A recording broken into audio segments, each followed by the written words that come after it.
Hello guys. வரலைனாலும் பயமாக இருக்குது, வந்தாலும் பயமாக இருக்குது. என்னது அது அப்படின்னு கேட்டிங்கன்னா நோட்டிஃபிகேஷன். வரலைன்னா ஐயையோ இன்னும் வரலையேன்ட்டு ஒரு யோசனையாக இருக்குது. வந்துச்சுன்னா ஐயையோ வந்துட்டேன்ட்டு இருக்குது.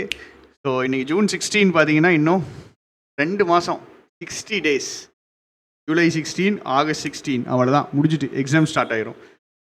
இந்த 60 நாள், இதுக்கு முன்னாடி ஒரு 60 நாள் இருந்திருக்கு. ஏப்ரல் 12லேருந்து கூட சொல்லலாம் ஜூன் 16 வரைக்கும் ஒரு மோரலாக 60 டேஸ் இருந்திருக்கு. 60 டேஸ் எப்படி நீங்கள் யூஸ் பண்ணீங்கன்னு தெரியாது. ரிலாக்ஸ் பண்ணியிருக்கலாம், ஓரளவுக்கு ஒரு மாதிரி ஜாலியாக படிச்சிருக்கலாம். பட் அடுத்து ஒரு 60 நாள் இருக்குது. இந்த 60 நாள் தான் அடுத்த வருஷத்தில் நம்ம கிளியர் பண்ண போகிறோமா இல்லையான்னு முடிவு பண்ண போகிறது. நல்லா பாருங்களேன், ஆகஸ்ட் ப்ரிலிம்ஸ் மேட்ரு கிடையாது, நம்மளுக்கு ப்ரிலிம்ஸ் ஒரு பரிச்சையே கிடையாது, நம்ம ஜாலியாக போய் எழுதிட்டு வந்துடுவோம். அடுத்தது செப்டம்பரே காணும். இந்த பயவுலையில் எப்படி வச்சுருக்கானுங்க பாருங்க. மெயின்ஸ் எக்ஸாம், பிஓ மெயின்ஸ், இது வந்துட்டு மேலே இருக்கிறது வந்துட்டு உங்களுக்கு ஐபிபிஎஸ் விடுது, கீழே ஆர்ஆர்பி விடுது. சரியா, இது பப்ளிக் செக்டர் பேங்க்ஸ்னு போட்டிருக்காங்க. இது வந்து கிளர்க்கு, சிஎஸ்ஏனா இப்போ கிளர்க்கு பேர் மாற்றிட்டாங்க. எஸ்பி பண்ணுறது தான் இவன் பண்ணுவான். எனக்கு என்னமோ இவனுக்கு வந்துட்டு சிலபஸில் கொஞ்சம் மாற்றிருப்பாங்கன்னு கொஞ்சம் டவுட் வருது. சிலபஸில் எத்தனை மார்க் அலோகேஷன் போன தடவை எஸ்பி மாற்றினாங்க, ஞாபகம் இருக்குன்னு நினைக்கிறேன். ஸோ அதில் கொஞ்சம் இவங்க விளாண்டுருப்பாங்கன்னு ஒரு சந்தேகம் வருது. பட்டு கன்ஃபார்மாக நம்மளுக்கு சொல்ல முடியாது. சரி, ரைட்டு, பார்ப்போம். பட் இங்கே பாருங்கள், இதோடைய clerk prelims and PO mains same டைமில் தான் வச்சுருக்காங்க. IBPS clerk prelims and IBPS PO mains more or less ஒரே டைமில் வச்சுருக்காங்க. ரைட், இது கூட ஓகே. பட்டு ஆகஸ்ட்டில் முடியுது அப்படின்னா செப்டம்பர் மந்த் ஃபுல்லாக கொடுத்துருக்காங்க. 1 மந்த் கொடுத்துருக்காங்க மெயின்ஸுக்கு. அக்டோபர், இதுக்கப்புறம் உங்களுக்கு செப்டம்பர், இந்த நடுவில் ஒரு செப்டம்பர் மந்த் இருக்குது, சூப்பராக இருக்குது. ப்ரிலிம்ஸ் முடிஞ்சு மெயின்ஸுக்கு வெறி குண்டு படிக்கிறதுக்கு செப்டம்பர் இருக்குது. அதுக்கப்புறம் அக்டோபரில் எக்ஸாம் ஸ்டார்ட் ஆகிடும். அவ்வளோதான். அக்டோபரில் பிடிச்சி அதுக்கப்புறம் நேராக எங்கே போயிடுறாங்க, இன்னொரு மாதம் கேப் விட்றாங்க. அக்டோபர் 30 ஒரு நவம்பர் 13 வரைக்கும் திரும்ப ஒரு எக்ஸாம் வருது. ஆஃபீஸர் ஸ்கேல் 1 வருது, ஆர்ஆர்பி எக்ஸாம் வருது.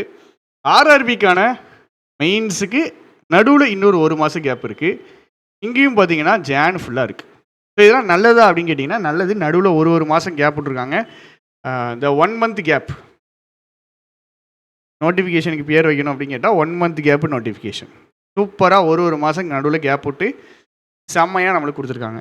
பட் இந்த 1 மாதம்லாம் முக்கியம் கிடையாது. ப்ரிலிம்ஸுக்கும் மெயின்ஸுக்கும் ஐபிபிஎஸில் பிஓவில் ப்ரிலிம்ஸு மெயின்ஸுக்கு 1 மந்த் கேப்பு.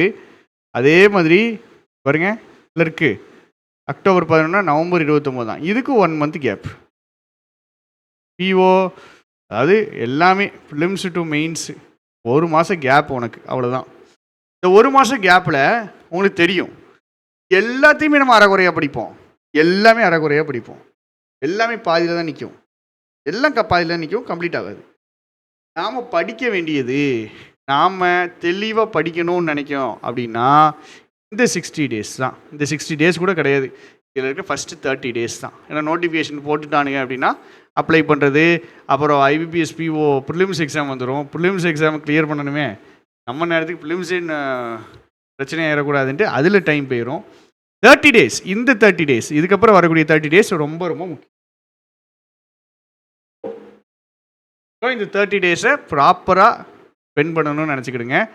எக்ஸாமுக்கு நடுவில் இருக்கிற 1 மந்த்து முக்கியம் கிடையாது. இந்த 30 நாளை ப்ராப்பராக செலவழிச்சோன்னா தான் அதுக்கு ஒரு பிளான், ஸ்ட்ராட்டஜி, ஐடியா எல்லாமே கிடைக்கும். ஸோ ஆரம்பிச்சிடலாம் மக்களே. பார்த்தீங்கன்னா 7வது மாதத்துலேருந்து February 1 வரைக்கும் ஃபுல்லாகவே நம்மளுக்கு எக்ஸாம் டைம் தான், எக்ஸாம் சீசன் தான். நம்ம வேலை ஒன்று தான், படிக்கிறது தான். நோட்டிஃபிகேஷன் வந்ததுக்கப்புறம் வேக்கன்சி எவ்வளோ விடுவான், வேக்கன்சியை பார்த்துட்டு தான் நான் படிப்பேன் அப்படின்னு நீங்கள் உட்காந்துருந்தீங்கன்னா செய்ய முடியாது. இதுக்கு மேலே டிலே பண்ணால் சரிப்படாது. ஸோ ஸ்டார்ட் பண்ணிடுங்க. லைட்டாக இந்நேரத்துக்கு உங்களுக்கு ஒரு பயம் வந்திருக்கணும். பயம் வர்றது நல்லது தான், அப்போ தான் நம்ம படிக்க ஆரம்பிப்போம்.